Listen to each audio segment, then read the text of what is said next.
Assalamualaikum warahmatullahi wabarakatuh. Bismillahirrahmanirrahim.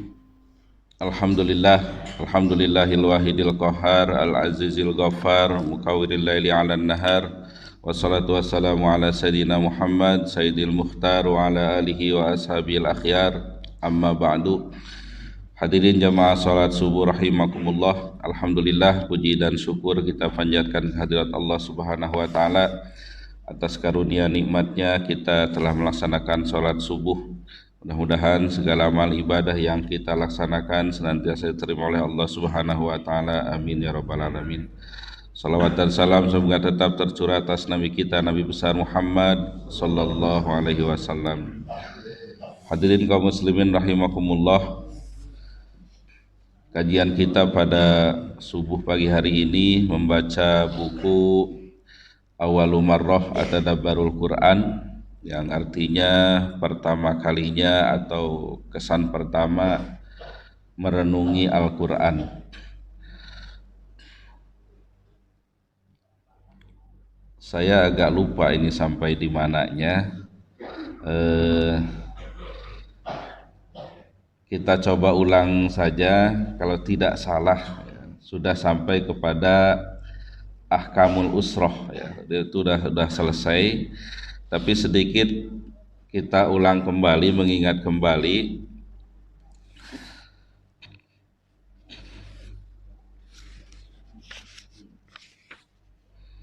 tema besarnya masih mawadi unsurah al-mubarakah.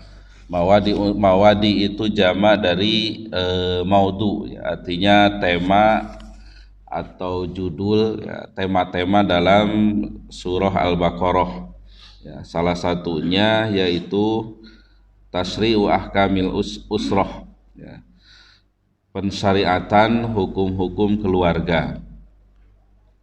Yang pertama yaitu az-zawaj. Az-zawaj itu perkawinan, yaitu di ayat 221. Ya, intinya dari ayat ini pelajarannya tidak boleh menikahi perempuan yang musyrik. Yang kedua, tidak boleh menikahi laki-laki yang musyrik. Yang dimaksud di sini adalah musyrik Makkah. Ya. Karena kemarin saya sampaikan ada istilah ya, kalau bahasa sekarang itu nomenklatur musyrik, ada ahlul kitab. Nah, dua-duanya kategorinya kafir ya. Orang kafir itu mencakup orang musyrik dan ahlul kitab. Nah, perbedaan yang terlihat dari nomenklatur ini, yang musyrik itu total tidak boleh dinikahi. Tapi kalau untuk ahlul kitab, nanti kita bisa baca dalam surah Al-Maidah ayat 5, tidak boleh ya, seorang perempuan menikah laki-laki ahlul kitab. Tapi laki-laki muslim boleh menikahi perempuan ahlul kitab. Itu hukum awalnya ya. Hukum awalnya, dan itu dilakukan oleh para sahabat ya, seperti Utsman bin Affan, kemudian Huzaifah yang menikahi Nasrani saat itu, dan akhirnya kedua istrinya ini masuk Islam gitu. Nah, untuk konteks saat ini kemarin saya sampaikan mengenai nikah ya, ini hukum menikah beda agama ya. Dalam undang-undang kita di Undang-Undang 1 tahun 74 ya, yang telah dirubah dengan nomor 16 tahun 2019 ya. Jadi pernikahan yang sah itu adalah pernikahan yang sah menurut agama dan kepercayaannya ya. Nah, kemudian dalam fatwa MUI dijelaskan ketidakbolehan menikahi perempuan ahlul kitab ya. Dan terakhir ya, SEMA Surat Edaran Mahkamah Agung nomor 1 tahun 2023 ya, tidak boleh perkawinan beda agama itu disahkan ya, tidak boleh ya. Baik, itu regulasi yang berlaku di Indonesia ya, tentang perkawinan ya. Ini Az-Zawaj atau ayat 221 ini merupakan pembuka ya mengenai masalah perkawinan ya, dibuka dengan cara memilih pasangan ya. Jadi kalau ingin baik dalam berumah tangga ya, pilih pasangan yang baik ya, sesuai dengan tuntutan atau anjuran Nabi Shallallahu Alaihi Wasallam, tunkahul mar'atu li arba'in limaliha wali hisabiha wali jamaliha wali diniha fadfar bidzatidin taribat yadak, atau kama qala sallallahu alaihi wasallam, nikahi perempuan itu karena kecantikannya, karena hartanya, karena keturunannya, dan karena agamanya. Tapi pilihlah yang memiliki agama, maka kalian akan beruntung ya. Ya, hadis ini tentunya untuk yang belum menikah ya, atau bapak-bapak yang mau nambah ya. Kalau yang sudah ada ya tinggal diperbaiki saja. Baik. Kemudian berikutnya ada al-ila ya. Al-ila itu ketika seorang suami bersumpah untuk tidak menggauli istrinya ya. Karena di zaman dulu ini banyak terjadi ya, karena ingin menyakiti istri ya, bersumpah demi Allah tidak akan menggauli begitu.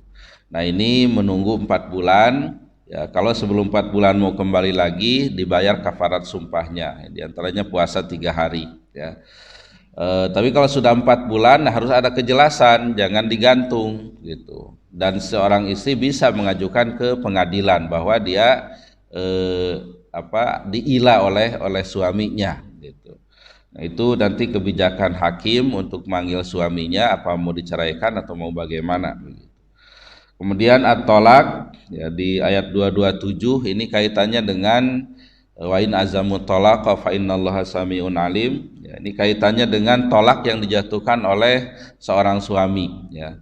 Karena yang prinsipnya, dasarnya yang memiliki tolak itu adalah suami. Kemudian berikutnya di 229 al-khulu. Khulu ya, khulu itu talak tebus ya. Talak tebus, kalau konteks dulu talak tebus itu seorang suami istri pengen diceraikan ya, dia membayar sejumlah uang atau barang kepada suaminya. Nah, suaminya baru menceraikan istrinya. Itu tuh konteks dulu, khulu itu seperti itu ya, jadi yang menjatuhkannya tetap suaminya itu, tapi dibayar dulu oleh istrinya dengan sejumlah uang atau barang. Nah, khulu saat ini ya ada istilah khul'i ya, macam-macam talak itu. Khul'i itu ketika melanggar sigot ta'liq talak yang dibacakan oleh suami biasanya ketika menikah ya, setelah akad nikah. Baik, itu khulu.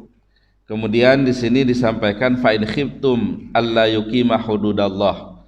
Kalau seandainya kalian mengkhawatirkan suami istri itu tidak melaksanakan lagi hukum-hukum Allah. Nah, ini merupakan batasan ya, dari Al-Qur'an bagaimana sebuah rumah tangga itu bisa diceraikan, bisa pisah.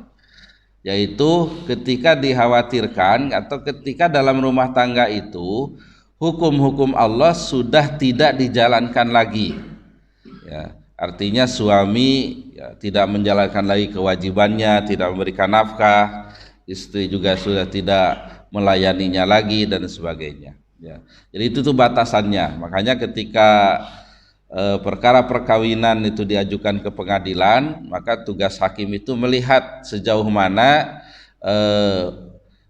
keadaan rumah tangga ini, apakah hukum-hukum Allah dalam rumah tangga ini masih dijalankan atau tidak gitu.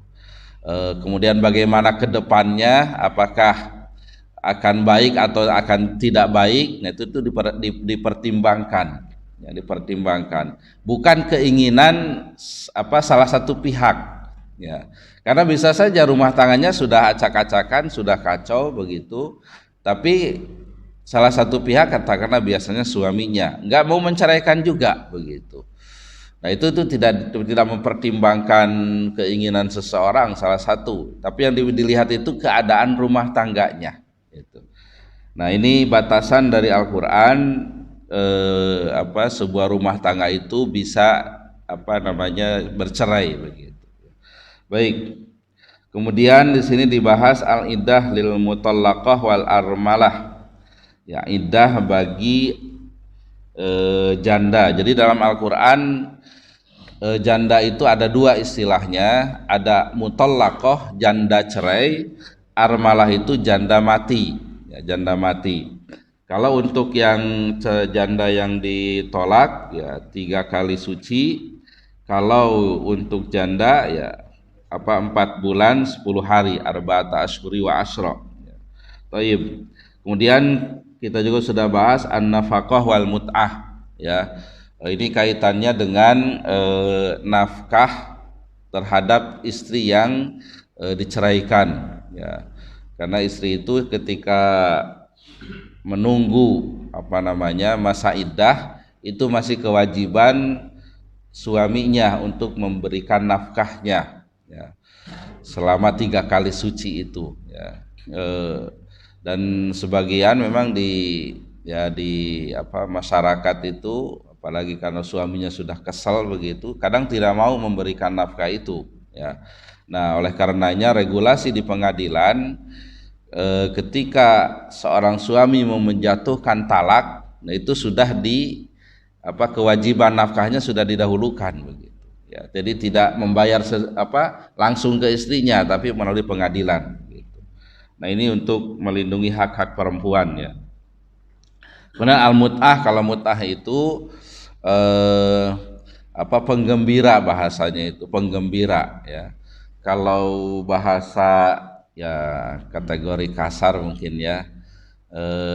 Kalau dikiaskan perusahaan itu semacam pesangon begitu, tapi ya agak-agak kasar gitu ya. Untuk membalas jasa seorang istri. Nah, makanya pemberian mut'ah itu akan mempertimbangkan pengorbanan istri ya, kemudian lamanya berumah tangga dan sebagainya gitu.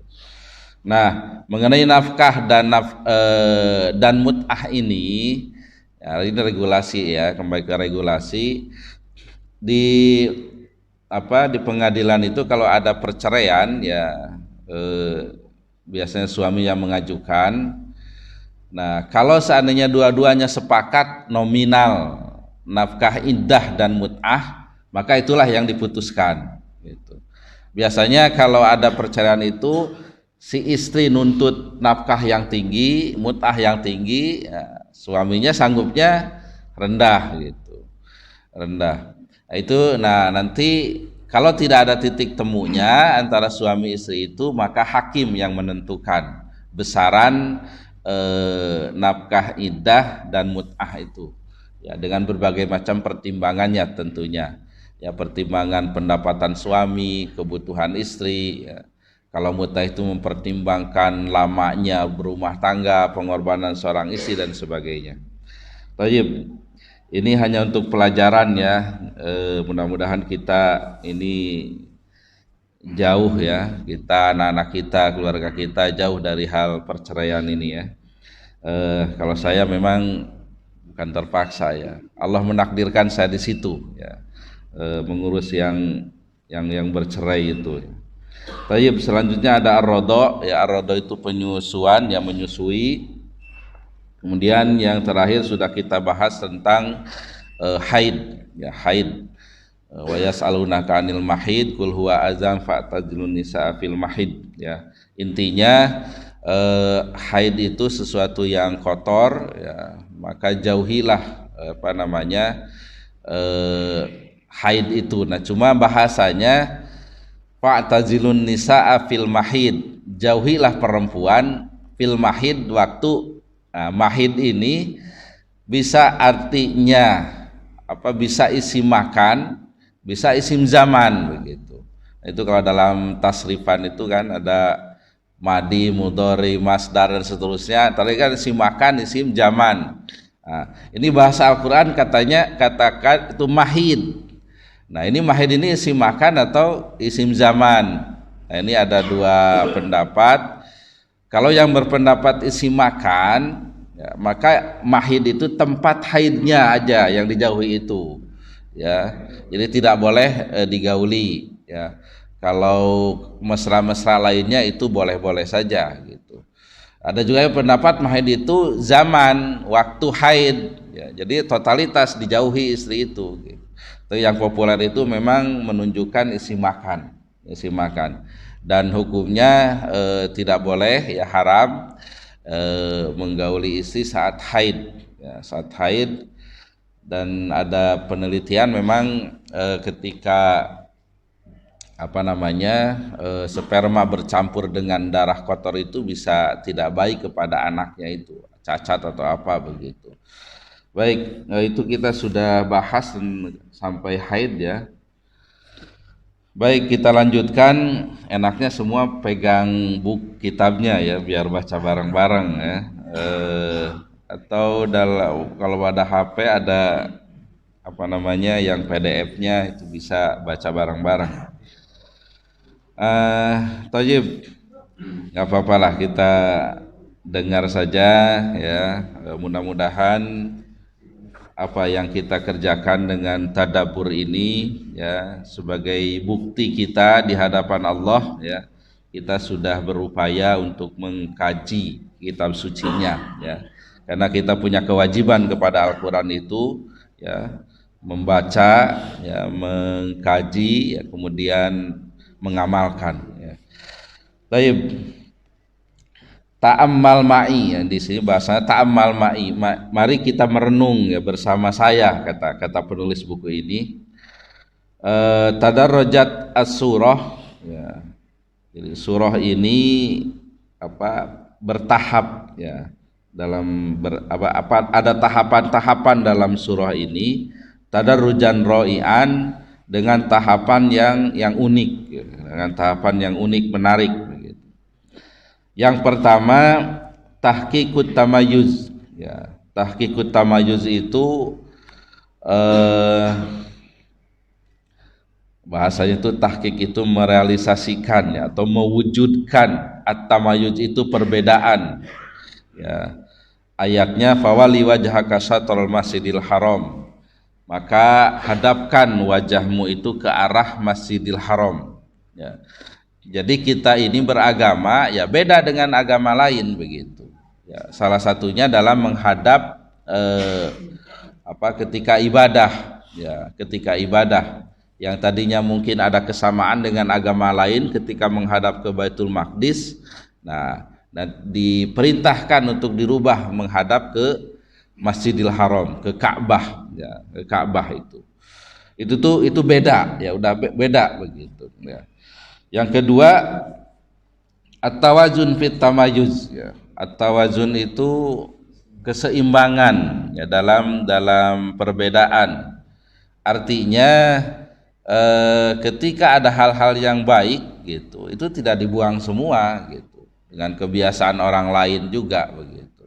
Tapi dipilah-pilah begitu ya. Di sini ayatnya inna sofa wal marwata min sya'airillah ya, faman hajjal baita wa itamara fala junaha alaihi ayyatawafa bihima. Sesungguhnya sofa dan marwah itu diantara simbol-simbol agama Allah ya. Siapa yang haji dan umroh itu tidak mengapa tawaf di antara sofa dan marwah. Nah, latar belakang turunnya ayat ini, ketika orang-orang Madinah itu tidak mau sa'i, karena mereka ingat dulu ketika zaman jahiliyah di Marwah itu tempat penyembelihan pengorbanan mereka begitu terhadap Tuhannya itu Manat ya. Tuhan Manat itu kan ada Manat, Hubal itu ya, Lata, Uzza, Manat, Hubal itu. Nah itu di Marwah, jadi sembelihannya untuk Tuhan Manat gitu. Tuhan Manat itu di Marwah, sehingga mereka ingat begitu, gak mau begitu, gak mau. Nah Islam itu yang dibuang itu tadi pengorbanannya begitu ya, pengorbanan untuk berhalanya. Jadi kalau sofa marwahnya itu masih simbol agama Allah ya. Jadi bagi yang haji dan umroh tidak mengapa untuk tawaf di sana. Jadi tidak semuanya dibuang begitu. Baik. Kemudian Al-ittijahu laisa kulli syai'. Al-ittijah itu mengharapkan ke menghadap ke sebuah arah, itu bukan segala sesuatu, itu bahasanya seperti itu ya. Bukan segala-galanya di situ gitu. Nah, ayatnya laisal birra an tuwallu wujuhakum qibalal masyriqi wal maghrib. Ini ayat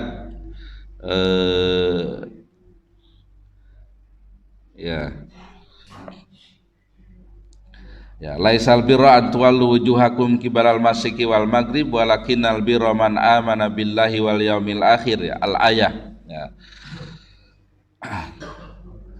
Ayat berapa ini saya juga lupa ini ya.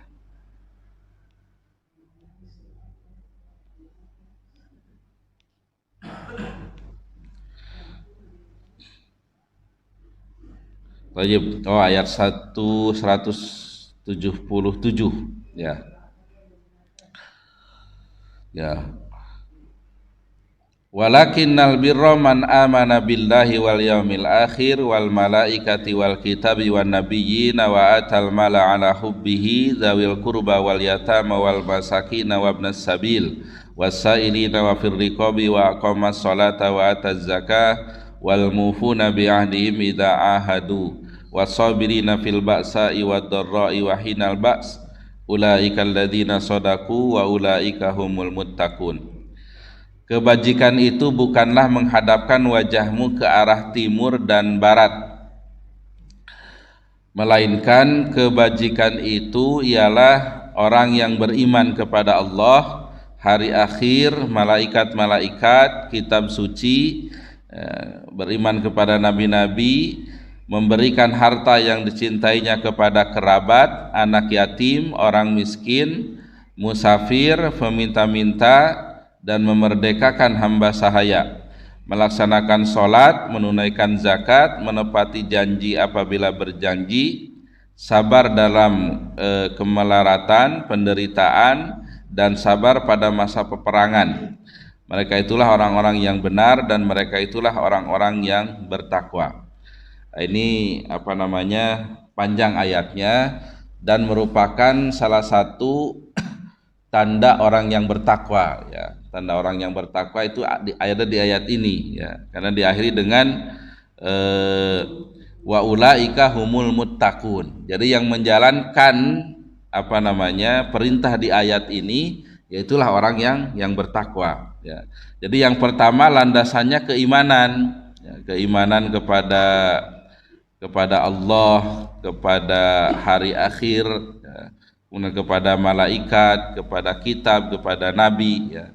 Kemudian menginfakkan hartanya kepada karib kerabat, kepada orang yatim, orang miskin ya, ibnu sabil atau musafir yang meminta-minta, kemudian memerdekakan hamba sahaya, kemudian mendirikan sholat ya. Sekali lagi bahasanya di dalam Al-Quran itu aqamas sholah ya, mendirikan ya, bukan melaksanakan saja, tapi bahasanya itu mendirikan ya. Ini bahasa yang penuh dengan nuansa ya. Artinya sholat itu dilaksanakan dengan sebaik-baiknya ya. Baik kalau di Ihya itu ada istilah rukun yang bersifat zahir atau yang bersifat batin ya. Ya zahirnya yang memang yang kelihatan ya, benar tumaninahnya, bacaannya dan sebagainya. Batinnya itu yaitu dengan khusyuk dalam sholat begitu. Nah, sholat juga nampak ya dampak daripada sholat itu dalam kehidupannya sehari-hari. Itulah yang mendirikan sholat itu ya. Inna sholata tanha anil fahsya iwal munkar ya. Sesungguhnya sholat itu mencegah pelakunya dari perbuatan keji dan munkar ya. Cuma ini diulang lagi ya, bahasanya itu inna sholat, ada alif lamnya di situ ya. Nah, jadi tidak umum tapi sholat tertentu, artinya sholatnya ya sholatnya yang baik begitu ya, sholatnya yang baik, dia akan mencegah sholat yang baik itu pelakunya untuk melaksanakan perbuatan keji dan munkar. Jadi kalau ada istilah sekarang itu STMJ, sholat terus maksiat jalan, ya, itu berarti sholatnya nggak benar. Sholatnya nggak benar itu bukan termasuk yang innas sholata itu. Jadi dengan adanya alif lam itu menunjukkan sesuatu itu tertentu gitu, bukan umum, ya, bukan umum. Gitu. Nah, itu bisa dilihat sholatnya yang yang cepat begitu.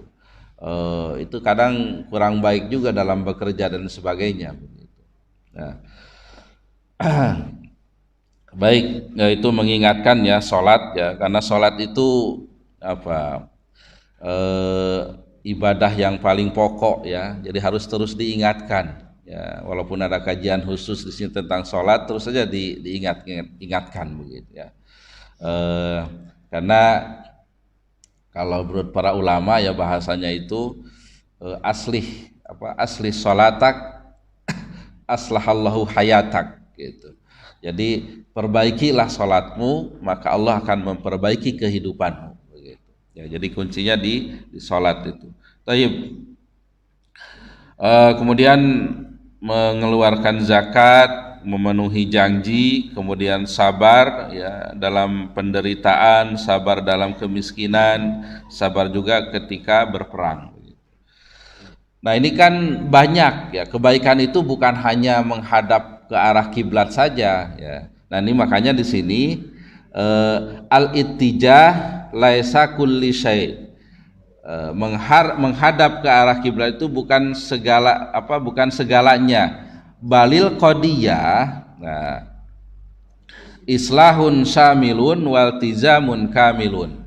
Nah, masalah yang sebenarnya yaitu perbaikan yang menyeluruh ya, dan komitmen yang sempurna begitu. Jadi ketika orang itu melakukan perbaikan diri dengan artinya keseluruhan aspek-aspek kehidupannya itu, dan komitmen yang sempurna, jadi istiqomah dalam perbaikan tersebut begitu. Baik, itu tuh maksudnya di poin 3 ya. Kemudian yang keempat, mufradatul islah asyamil, rincian perbaikan yang menyeluruh, at-tasyri'at wal ahkam, yaitu pensyariatan dan penyampaian hukum begitu. Jadi itu tahapan di dalam surah Al-Baqarah ya, dalam surah Al-Baqarah itu seperti itu. Tayyib. Kalau mufradatul islah asyamilnya itu yang mengenai hukum-hukum tadi, ada, kalau kemarin kan sudah kita bahas tentang kebolehan memakan yang halal ya yang ada di muka bumi, kemudian tentang jina itu hukum pidana, kemudian tentang wasiat, kemudian tentang puasa, tentang jihad, tentang haji, kemudian hukum-hukum keluarga. Taib. Wahuna su'alun. Ya, ini ada sebuah pertanyaan. Limadza ikhtalatis syari'atu wa lam takun murattabah. Kenapa syariat itu, bahasa ikhtalatat itu bercampur begitu. Walam takun murattabah, tidak berurutan gitu, tidak berurutan. Nah, di sini disampaikan tasri'un jinai ya, pensyariatan pidana, hukum pidana, summa ta'abbudi. Kemudian ta'abbudi itu masalah ibadah. Di sini kan kemarin sudah kita bahas pidana dulu, baru puasa, kemudian ada di tengahnya itu jihad, datang lagi haji gitu. Kenapa tidak puasa, haji dulu dibahas terus itu gitu. Nah, lam ya'ti tasri'ul ibadat munfasalan an ghairihi minal ahkam ya. Syariat ibadah tidak datang terpisah dari hukum-hukum yang lainnya. Nah, di sini jawabannya menurut renungan penulis, Ta'kidan ala sumuliyatil manhaj. Ini untuk mengokohkan, menunjukkan sumuliyah itu yang komprehensif begitu ya. Ya. Jadi sistem yang komprehensif bahasanya itu. Ya, yang menyeluruh. Wa annahu yatanawalu kulla madzahiril hayat.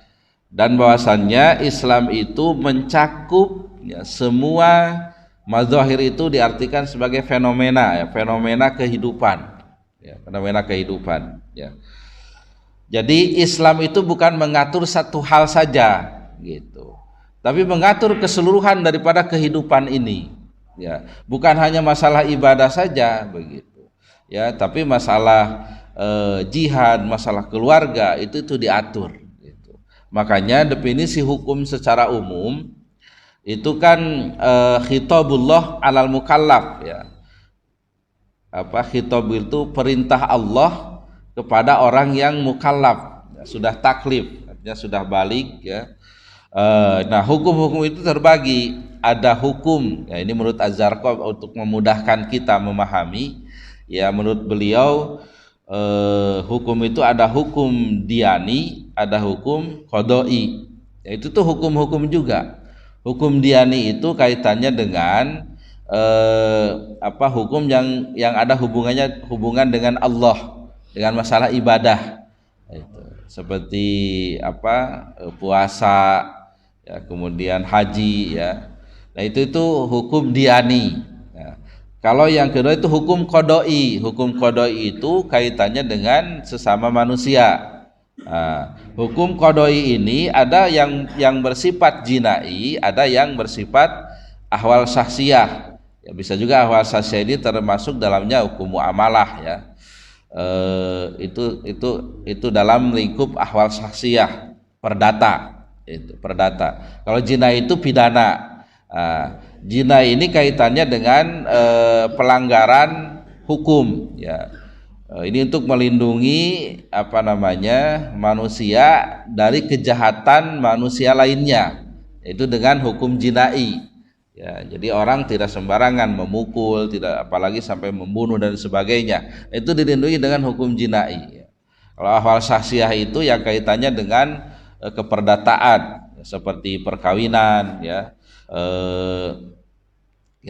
Perkawinan dan yang mengiringinya ya, perceraian ya dan sebagainya. Nah itu hukum itu seperti itu. Jadi Islam itu mengatur keseluruhannya ya, tidak sebagian yang diatur oleh Islam itu. Itu makna dari paragraf ini ya. Kenapa tidak berurutan tapi semuanya itu tuh menunjukkan semuanya itu sama, itu hukum Allah, semuanya sama begitu. Ya, baik. Kemudian wasu'alun akhor ya, biar diselesaikan sampai bawah. Pertanyaan lainnya, limadza ja'at ahkamul usrati mutaakhiratun an ahkamil ibadat. Kenapa hukum tentang keluarga itu datang belakangan setelah hukum ibadah? Li'annahu la budda min i'dadin nufusi wal qulub, karena tidak boleh tidak mempersiapkan jiwa dan hati antorikil iltizam, dengan cara mulazamah itu artinya konsisten ya, rutinitas, bil ibadah wa taqwa, dengan ibadah dan takwa, litatamakana man talaqi hadhil ahkam bil qabul, ya, supaya orang yang akan menerima hukum ini sudah siap ya untuk menerima hukum tadi gitu. Wal inqiyad, dan tunduk, walitai siril iltizam biha, dan untuk memudahkan komitmen dengan hukum-hukum tadi. Jadi intinya kalau ibadahnya itu sudah baik gitu, maka diharapkan yang lainnya itu baik begitu. Rumah tangganya juga baik begitu. Ya. Makanya di antara filosofinya itu seperti itu. Jadi tadi hukum ibadah itu didahulukan daripada hukum keluarga. Supaya orang yang sudah baik ibadahnya dalam berumah tangganya juga baik begitu ya. Makanya ini terutama yang punya anak-anak perempuan ya, jadi harus ada ini fit properties calon mantu ya, calon mantu itu dilihat ibadahnya dulu gitu. Kalau lagi main ke rumah kemudian dengar azan pamit ke masjid atau cuek begitu. Nah itu salah satu caranya ya, fit propertiesnya ya. Jadi supaya baik rumah tangganya. Baik. Kita juga bisa membaca nanti dalam hukum keluarga ya, dalam surah An-Nisa ya, fankihu ma tobalakum minan nisa'i masna wa sulasa itu, nikahi perempuan itu 2, 3 dan seterusnya. Itu awalnya ayatnya apa? Ya ayuhan nasuttaku, wahai manusia bertakwalah ya, bertakwalah. Jadi takwa dulu sebelumnya baru ke nikah gitu ya. Baik. Walidzalika tajidu hadhil ayati khutimat bitaqwallah. Oleh karenanya ya, engkau akan menemukan ayat-ayat ya tentang perkawinan itu diakhiri dengan takwallah, perintah bertakwa kepada Allah. Wa muraqabatihi, muraqabah itu sikap mental merasa diawasi dalam pengawasan Allah.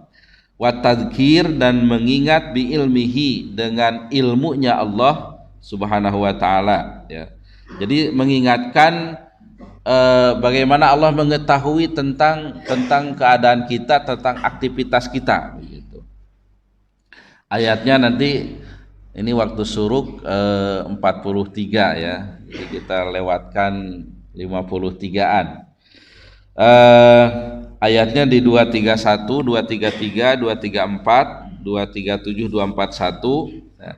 Di bawahnya yang terakhir fal akhlaqu wal amalu murtabitoni daiman fi syariatina. Akhlak dan amal itu selalu berkaitan di dalam syariat agama kita ya. Jadi tidak lengkap sebuah amal kalau tidak ada akhlaknya ya, kalau tidak ada akhlaknya. Nah, pembentukan akhlak itu ya salah satunya dengan ibadah ya, dengan bertakwa kepada Allah, maka amalnya pun akan baik. Ya, katakanlah amalnya itu dalam hal perkawinan begitu. Nanti ada di ayatnya ini, dalam hal perkawinan tidak boleh seorang suami itu kayak kemarin yang saya sampaikan menggantung istrinya gitu ya, diceraikan tidak, dinafkahi juga tidak, itu tidak boleh begitu. Nah itu kalau melakukan itu dia beramal menikah tapi nggak pakai akhlak begitu ya. Sama amal-amal lainnya juga seperti sedekah ya.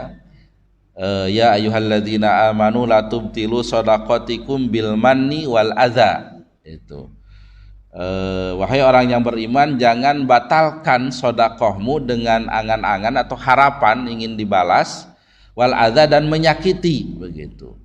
Ya sedekahnya sedekah tapi katakanlah ngasihnya dengan tangan kiri atau dilempar begitu, menyakiti yang diberi, itu tidak pakai akhlak, itu batal sedekahnya begitu ya.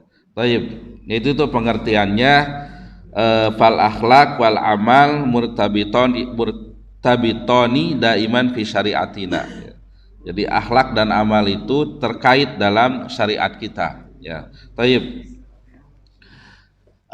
Kita coba baca ayat 231 salah satu contohnya saja, bahwa akhir daripada ayat-ayat yang berkaitan dengan perkawinan itu diakhiri dengan perintah bertakwa kepada Allah, kemudian perintah ingat dengan bahwa Allah itu mengawasi ya, ingat bahwa Allah itu maha tahu begitu. A'udzubillahi minasyaitonirrajim. Wa idza talaqtumun nisaa fabalagna ajalahunna faamsikuhunna bima'rufin aw sarrihuhunna bima'ruf wa la tumsikuhunna dirara lita'tadu wa may yaf'al dzalika faqad dzalama nafsah wala tattakhidhu ayatillahi huzwa wadhkuru ni'matallahi 'alaikum wa ma anzala 'alaikum minal kitabi wal hikmati ya'idukum bih wattaqullaha wa'lamu annallaha bikulli syai'in alim. Apabila kamu menceraikan istrimu hingga hampir berakhir masa iddahnya, maka tahanlah atau rujuk mereka dengan cara yang patut, atau ceraikanlah mereka dengan cara yang patut pula. Janganlah kamu menahan atau merujuk mereka untuk memberi kemadaratan sehingga kamu melampaui batas. Siapa yang melakukan demikian, dia sungguh telah menzalimi dirinya sendiri. Janganlah kamu jadikan ayat-ayat atau hukum Allah sebagai bahan ejekan. Ingatlah nikmat Allah kepadamu dan apa yang telah diturunkan Allah kepadamu, yaitu kitab Al-Quran dan hikmah untuk memberi pengajaran kepadamu. Bertakwalah kepada Allah dan ketahuilah bahwa sesungguhnya Allah Maha mengetahui segala sesuatu. Ya. Terasa enggak ya? Jadi awalnya hukum tentang cerai ya. Jadi suami itu sikapnya terhadap istri, di akhirnya itu dengan takwa kepada Allah. Takutlah kepada Allah, jangan melakukan itu. Gitu. Jadi bahasa kemarin itu bahasa Sunda ya, dikurkur teu diaur, di cangcang teu diparaban itu bahasanya.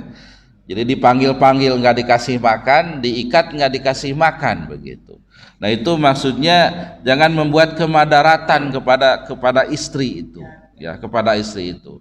Nah supaya tidak terjadi itu, takwalah kepada Allah, ya. Karena kalau orang sudah bertakwa kepada Allah, takut kepada Allah, ya dia tidak akan melakukan hal yang tidak baik itu. Ya.